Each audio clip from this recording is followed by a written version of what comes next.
My sister banned my kids from her parties for 2 years, so I threw one they weren't invited to, and gave her a taste of her own chaos. Let me start from the beginning. My sister Evelyn and I have always had a complicated relationship. She's 3 years older and has always acted like she knows better about everything. When we both became mothers around the same time, her twins, Jake and Emma, are 6, my daughter Lily is 5, and my son Max is 3. I thought maybe we'd finally bond over shared experiences. Boy, was I wrong. The trouble started about 2 years ago when Evelyn began hosting what she called sophisticated birthday parties for her twins. The first time she mentioned it, I was excited. Finally, our kids could play together and create some cousin memories. But when I asked what time to bring Lily and Max, Evelyn gave me this condescending smile. "Oh, this is going to be more of an adults-only affair," she said, flipping her perfectly styled hair. "You know how it is. I want to actually enjoy conversations without constantly managing children. The twins are old enough to behave appropriately." I was confused, but it's literally a birthday party for 6-year-olds. Trust me, it'll be much more civilized this way. We're having it catered. There's going to be wine, real conversations. You'll love it. Against my better judgment, I agreed. I arranged for a babysitter for Lily and Max, bought beautiful gifts for Jake and Emma, and showed up in my nicest dress, ready for this sophisticated celebration. What I walked into was absolute chaos. Jake and Emma were running around like wild animals, screaming at the top of their lungs. Emma had chocolate cake smeared all over her dress and was wiping her hands on Evelyn's white couch. Jake was throwing pieces of his birthday cake at other kids, and when one little girl started crying, he just laughed and threw more. But here's the kicker. There were other children there. About 8 kids total, all running around unsupervised while the adults sipped wine and pretended not to notice the destruction happening around them. Evelyn's adults-only rule apparently only applied to my children. I watched in horror as Jake deliberately knocked over a glass of juice onto Evelyn's friend's purse. Instead of disciplining him, Evelyn just laughed and said, "Boys will be boys." When Emma started pulling books off the shelves and throwing them on the floor, another parent just smiled and said, "She's so spirited." The worst part? I kept thinking about Lily at home, asking why she couldn't come to her cousin's party. I told her it was just for grown-ups, and she'd accepted it with a heartbreaking resignation that only a 4-year-old can manage. When I got home that night, covered in someone else's child's sticky fingerprints, and with a splitting headache, Lily ran up to me, asking if I'd brought her any cake. I had to tell her there wasn't any left, which wasn't technically a lie. Most of it had ended up on the floor or walls. I thought maybe it was just a one-off thing. Maybe Evelyn would realize how chaotic it had been and adjust for next time. I was so naive.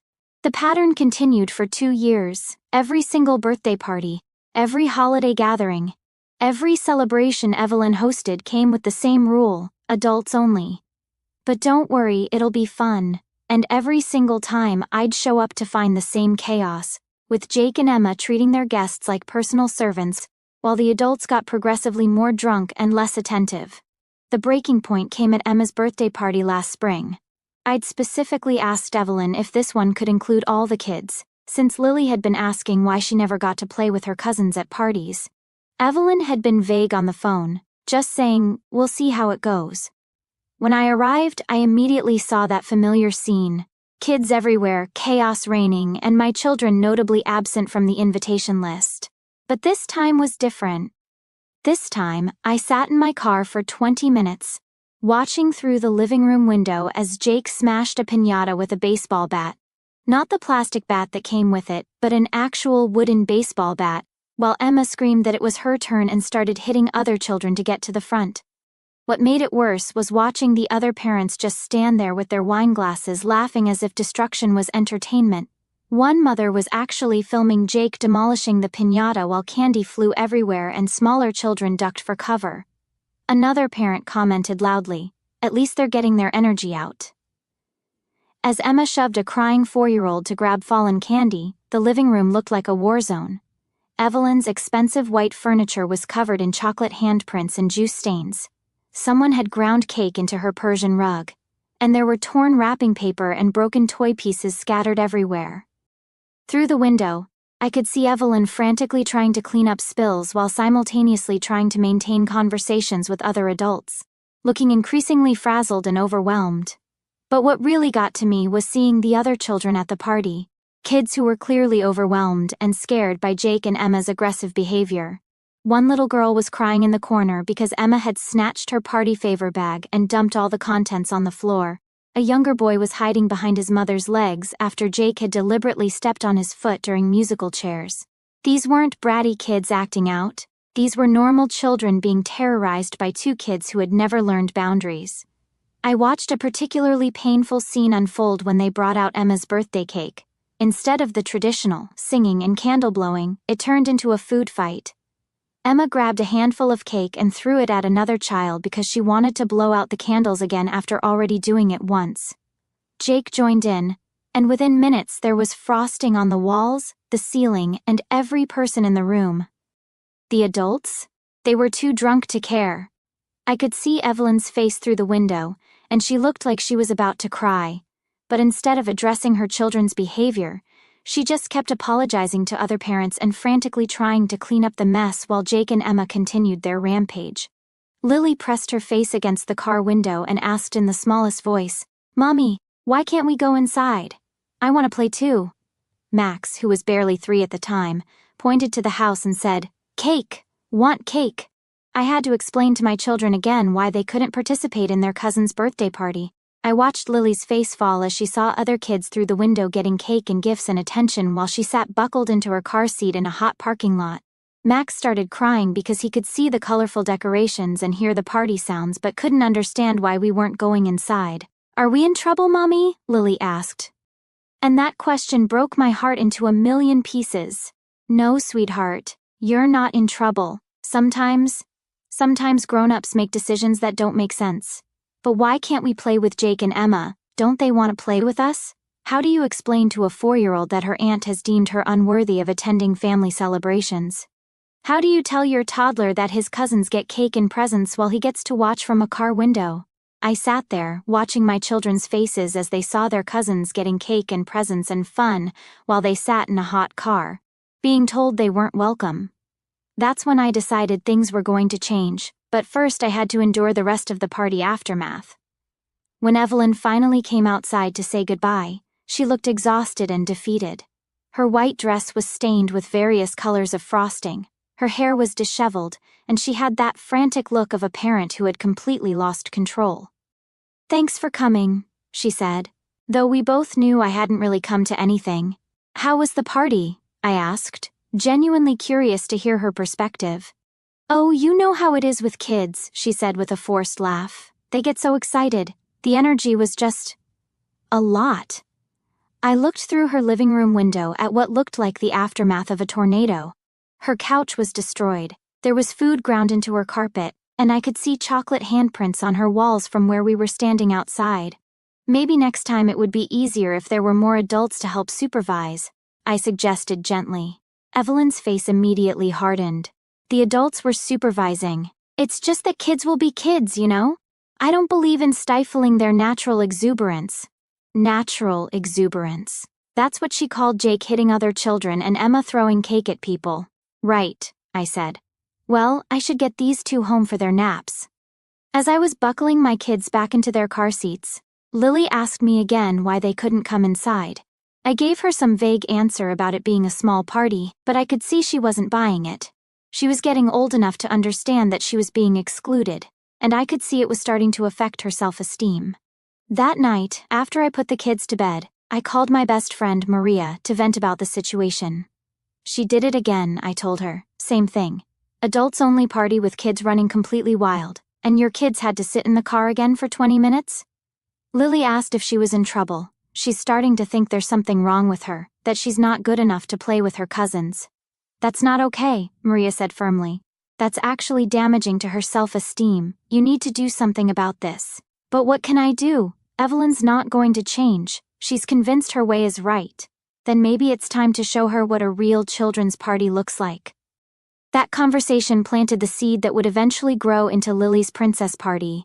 But it also made me realize that this wasn't just about birthday parties anymore. This was about my children learning that they matter, that they deserve to be included, that family means something more than conditional acceptance based on arbitrary rules.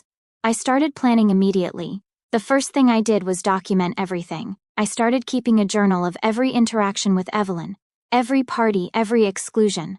I wrote down dates, what happened, how my children reacted, and how it made me feel.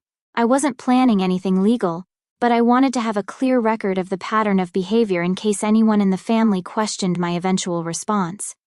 I also started talking to other family members more intentionally, not complaining or gossiping but asking casual questions about the parties.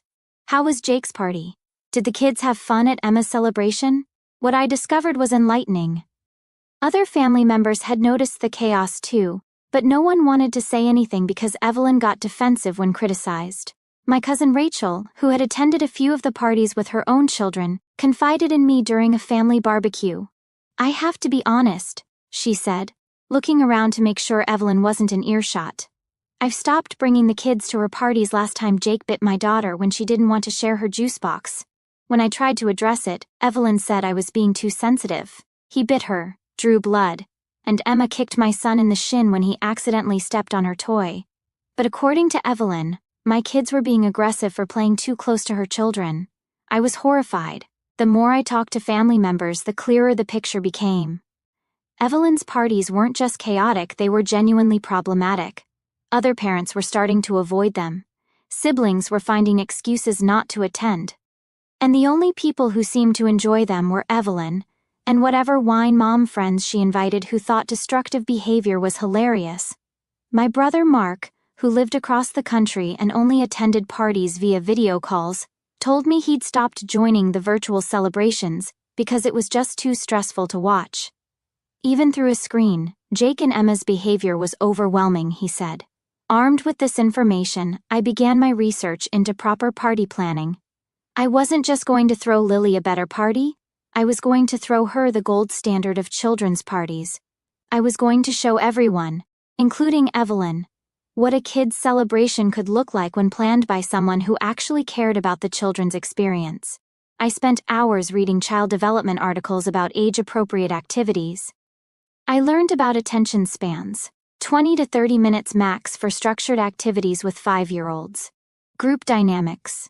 Smaller groups are easier to manage and more fun for everyone, and behavioral expectations, clear rules stated up front, prevent most problems. I researched entertainment options and discovered that the key wasn't expensive performers or elaborate setups. It was having activities that engage children's natural interests while providing structure. Kids want to feel special and included, not overwhelmed and overstimulated. I also looked into the psychology of party planning. Why do some children's parties end in tears and chaos while others leave everyone happy? The answer was surprisingly simple. Successful parties are planned with children's needs in mind, not adults' egos. Then I started saving. Every month, I put aside a little money from my grocery budget, my coffee fund, even the money I usually spent on small treats for myself. I opened a separate savings account that I nicknamed Princess Fund and watched it grow slowly but steadily.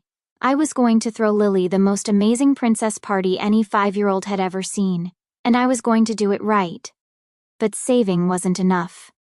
I also started practicing. I volunteered to help with parties at Lily's preschool, offering to lead activities and games. I wanted to make sure I knew how to manage groups of excited children before I attempted my own party. Each event taught me something new about timing, crowd control, and what actually makes kids happy versus what adults think makes kids happy. The preschool parties were a revelation. When activities were well planned and age-appropriate, children were delightful. They followed instructions, played nicely together, and genuinely seemed to enjoy themselves. The key was having realistic expectations and clear boundaries, not letting chaos reign and calling it fun. I also started observing Lily more carefully. What were her actual interests? What made her face light up? What were her favorite games, songs, colors, and activities? I realized that most of the parties we'd attended, including Evelyn's, weren't really planned around what children enjoyed.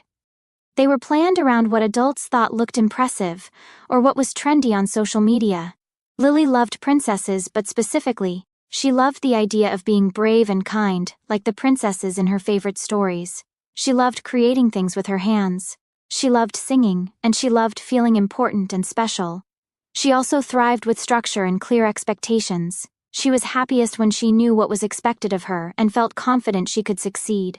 With this knowledge, I started designing her party around her actual personality and interests, not around some generic princess party template I found online. I began by doing what Evelyn had never bothered to do. I actually researched how to throw a proper children's party. I watched YouTube videos, read blogs, joined Facebook groups for party planning. I learned about age-appropriate activities, proper supervision ratios, and how to create an environment where kids could have fun without destroying everything in sight. I spent months planning every detail. I researched princesses until I could probably write a dissertation on Disney character development. I learned about party themes, decorations, games, and, most importantly, how to manage a group of excited children so everyone could have fun safely. The guest list was carefully curated. I invited 8 of Lily's closest friends from preschool, children I knew, whose parents I talked to, kids who played well together. I also invited my best friend's daughter, who was Lily's age, and my cousin's son, who was Max's age. Notice who wasn't on the list: Jake and Emma. For the first time in 2 years, I was the one saying no to Evelyn's children. 3 weeks before the party, Evelyn called me. "Hey, I heard through Mom that Lily is having a birthday party. The twins are so excited. What time should I drop them off?" I took a deep breath. This was the moment I'd been preparing for. "Actually, Evelyn, this is going to be more of a small, intimate gathering. Just close friends." There was silence on the other end of the phone. "What do you mean? They're her cousins." "I know, but I've planned activities for a specific group size, and I want to make sure I can properly supervise all the children. You know how important safety is at kids' parties, but they're family. You can't exclude family." The irony was so thick I could have cut it with a knife. "I'm sure you understand," I said sweetly. "Sometimes you have to make difficult decisions about guest lists to ensure the party goes smoothly." She sputtered for a few more minutes, but I held firm. For the first time in years, I was setting a boundary with my sister, and it felt incredible. The party was absolutely magical. I transformed our backyard into a princess wonderland. Pink and gold streamers hung from every tree. There were balloons everywhere, and I'd even rented a small bounce house shaped like a castle. The decorations alone had cost me 3 months of saved coffee money, but seeing Lily's face when she walked outside that morning made it worth every penny. But the decorations were just the beginning. I'd spent weeks planning every detail of the timeline. The party was scheduled from 1 p.m. to 4 p.m., long enough for substantial fun, short enough to avoid overtired meltdowns. I had activities planned for every 15-minute segment, with built-in flexibility for things that were going really well or needed to be shortened. I'd hired a teenager from our neighborhood, Emma, ironically sharing a name with my niece, to dress up as Princess Belle, Lily's favorite. She was absolutely perfect. At 17, she was old enough to be responsible but young enough to connect with the kids. We'd met 3 times before the party to plan her activities and practice staying in character. She arrived an hour early to get into costume and review the schedule one more time. When the guests started arriving, I had a system in place.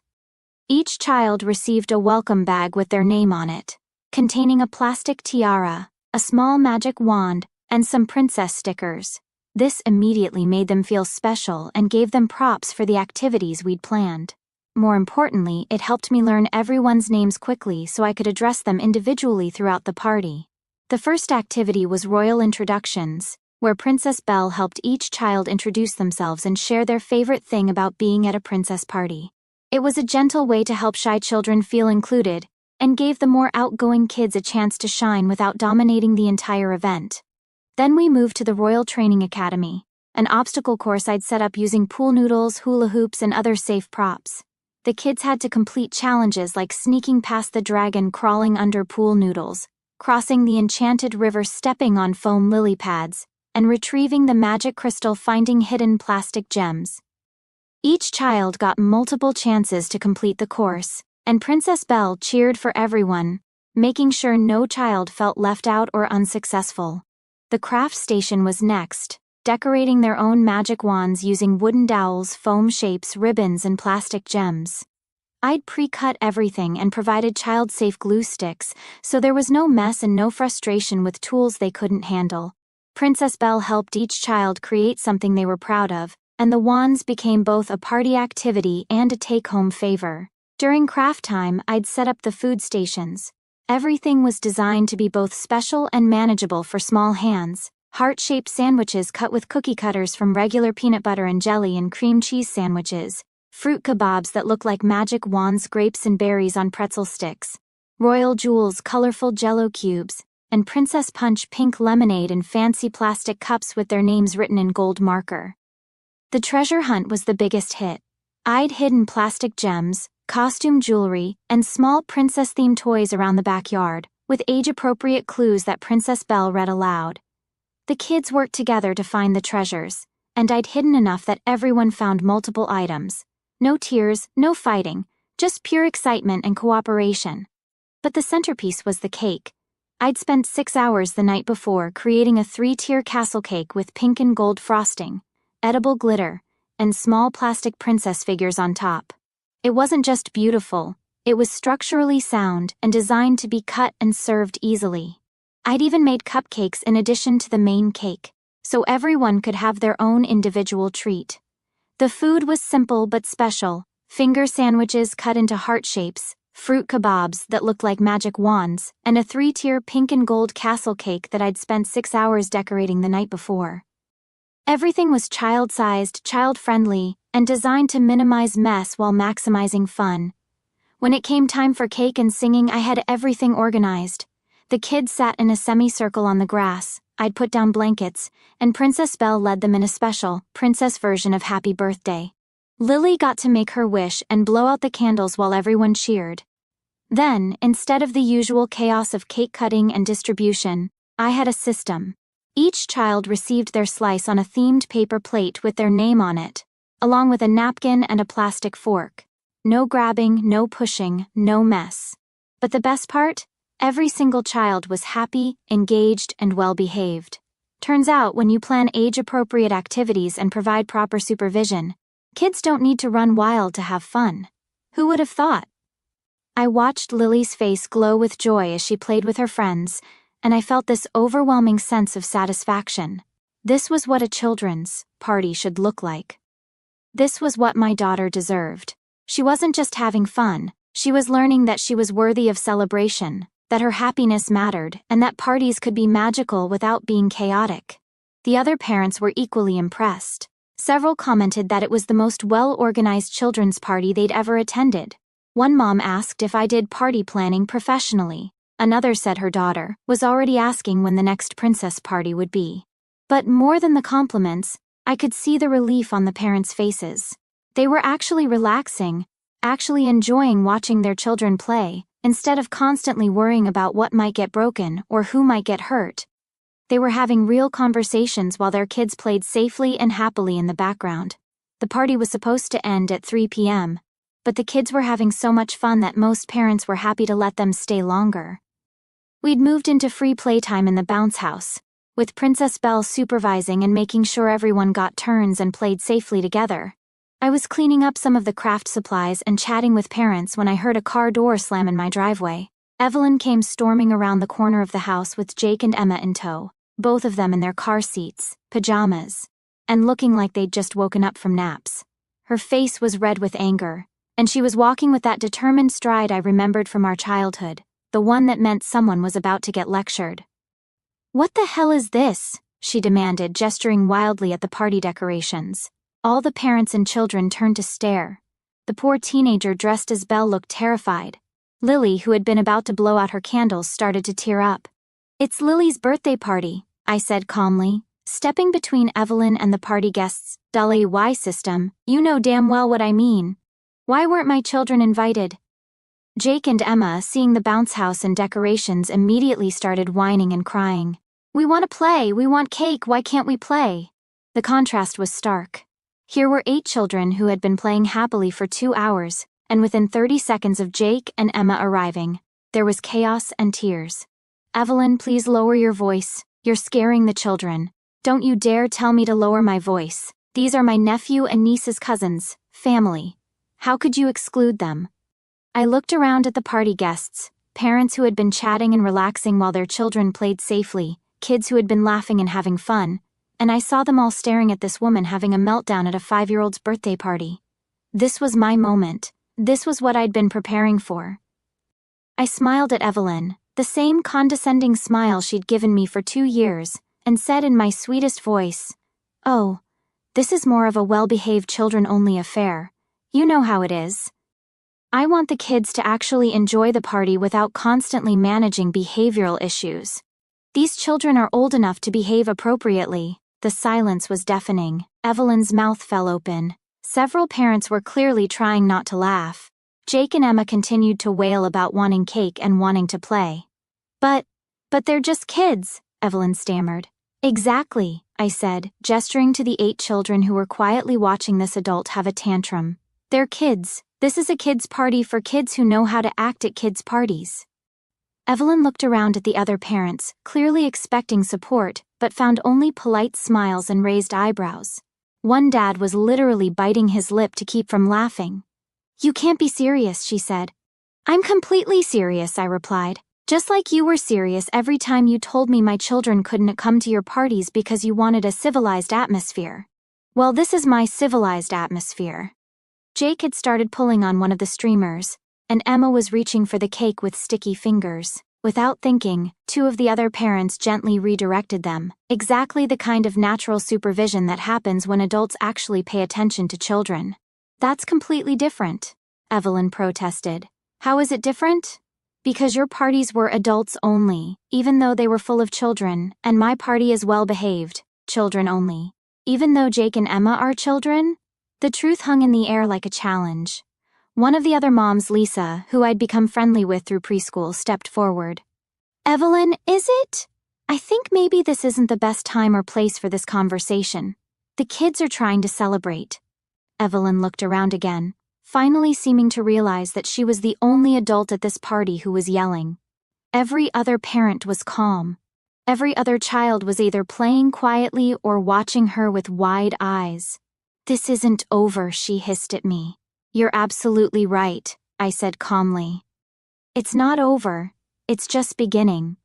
From now on, when I throw parties for my children, I'm going to invite children who enhance the experience, not detract from it, just like you do." Evelyn grabbed Jake and Emma, both still crying about cake, and stormed off toward her car.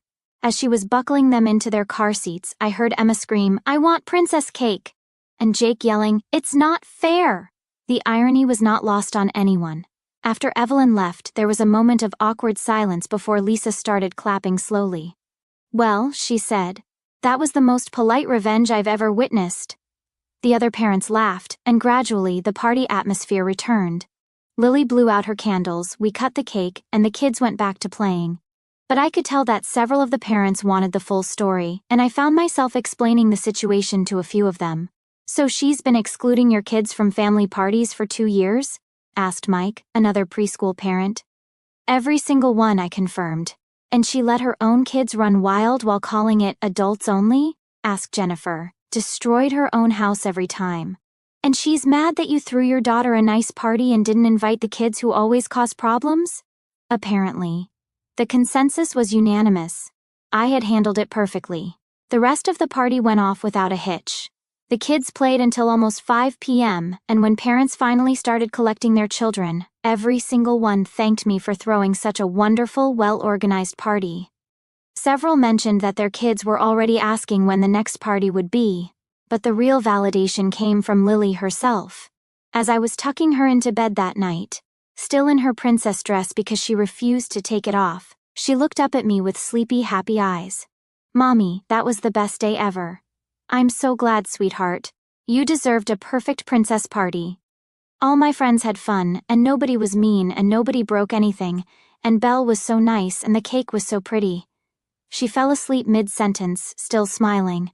The aftermath was interesting. Evelyn didn't speak to me for 3 weeks. Our mother called multiple times, trying to get me to make peace and be the bigger person. I politely explained the situation each time, and eventually even Mom had to admit that Evelyn's behavior over the past 2 years had been problematic. During those 3 weeks, I had time to process what had happened and prepare for the inevitable family drama. I knew Evelyn would try to turn this into a story where I was the villain, so I made sure I had all my facts straight. I reviewed my journal entries, gathered testimonies from other family members who had witnessed the chaos at Evelyn's parties, and prepared myself for every possible argument she might make. The first person to contact me was my mother, exactly 2 days after the party. "I heard there was some drama at Lily's birthday party," Mom said, using that carefully neutral tone she employed when she was trying to get information without taking sides. "There was," I confirmed. "Evelyn showed up uninvited and caused a scene because Jake and Emma weren't invited." "Well, they are family, honey. Maybe you could have made an exception." This was the moment I'd been preparing for. "Mom, let me ask you something. In the past 2 years, how many of Evelyn's parties have included Lily and Max?" There was a long pause. "While Evelyn likes to keep her parties more adult-focused." "Zero, Mom." "The answer is 0. Lily and Max have been excluded from every single family celebration Evelyn has hosted for 2 years. Every birthday, every holiday party, every gathering. They've sat in the car, watching their cousins get cake and presents, while being told they weren't welcome. But surely there was a reason. The reason was that Evelyn wanted adults-only parties. Except they weren't adults-only. They were full of children, just not my children." Another pause. I didn't realize it was every party, every single one. And now, when I throw one party that's actually planned for children, with appropriate activities and supervision, suddenly I'm the bad guy for not including the kids who have never been taught how to behave at parties. By the end of that conversation, Mom was much more understanding. But she wasn't the only family member I had to educate. My older brother called next, having heard Evelyn's version of events. "Come on, sis. Don't you think you're being a little harsh? They're just kids." "You're right, they are just kids. Kids who hit other children, destroy property, and throw food at people while their mother gets drunk and calls it natural exuberance." "When was the last time you brought your kids to one of Evelyn's parties?" "Well, we live pretty far away." "When was the last time you even stayed on a video call for one of her parties? Be honest." He was quiet for a moment. "Okay, fine. The chaos is pretty intense, but that doesn't mean you should exclude them from family events." "I'm not excluding them from family events. I'm excluding them from events where their behavior would ruin the experience for everyone else, just like Evelyn has been doing to my kids for 2 years." The conversation with my Aunt Linda was particularly illuminating. She'd attended several of Evelyn's parties and had witnessed the destruction firsthand. "Honestly, I've been wondering when someone was going to address this," she admitted. "Last year at Jake's party, I watched him deliberately break another child's toy. And when the kid started crying, Evelyn just shrugged and said, 'Boys will be boys.' The poor child was devastated. Why didn't anyone say anything? Because Evelyn gets so defensive. Any criticism of her parenting or her parties gets met with lectures about how she's raising free-spirited children and how the rest of us are too uptight. It's exhausting." These conversations revealed something I hadn't fully understood before. Evelyn's behavior had been affecting the entire family, not just me and my children. Other relatives had been walking on eggshells around her for years, avoiding her parties or enduring them in silence, because no one wanted to deal with her defensive reactions. "But she's your sister," Mom kept saying during our follow-up conversations. "And Lily and Max are her niece and nephew." But that didn't stop her from excluding them from every family celebration. The extended family drama was predictable but manageable. Some relatives took Evelyn's side, others took mine, and a few just stayed out of it entirely. But the funny thing was, the more people heard the full story, the more they seemed to understand my position. What surprised me was how many family members privately reached out to share their own experiences with Evelyn's parties. My cousin Beth told me about the time Emma deliberately pushed her toddler off a ride-on toy at a family gathering, and when Beth tried to address it, Evelyn accused her of targeting Emma. My Uncle Dave mentioned that he'd stopped bringing his kids to Evelyn's house because Jake had bitten his son during a previous visit, and Evelyn's response was to blame his son for provoking Jake. I realized that I wasn't the only one who had been dealing with Evelyn's boundary issues and her children's problematic behavior. The difference was that I had finally reached my limit and decided to do something about it instead of just enduring it in silence. My Aunt Carol, who had attended several of Evelyn's chaotic parties, actually called to congratulate me. I've been wondering when someone was going to call her out on those disaster parties. Good for you. The most interesting conversation was with my cousin Rachel, who had initially seemed to side with Evelyn in the immediate aftermath of the party. But a week later, she called me back. "I've been thinking about what you said," she began, "about the pattern of exclusion. And I realized something. I've been making excuses not to bring my kids to Evelyn's parties for months, because they always come home upset or hurt. But I never connected that to the fact that your kids were never invited at all.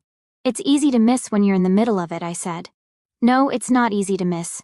I chose not to see it because it was easier than confronting the problem. I'm sorry, you were right to do what you did, but the best part came about a month later. Evelyn finally called me, and I could tell from her voice that she was trying to swallow her pride. Look," she said, "maybe we both made some mistakes." "Maybe we did," I agreed. "Jake and Emma have been asking about Lily's party non-stop. They keep talking about the princess and the castle cake." "It was a pretty great party," I said neutrally. "I was thinking, maybe for their birthday this year you could help me plan something, more structured." I almost smiled. Almost. "I'd be happy to help you plan a party that's actually appropriate for children," I said, "with proper supervision, age-appropriate activities, and realistic expectations for behavior. And maybe, Lily and Max could come. If it's actually a children's party where children are welcome and expected to behave like children, not like wild animals, then yes, they can come."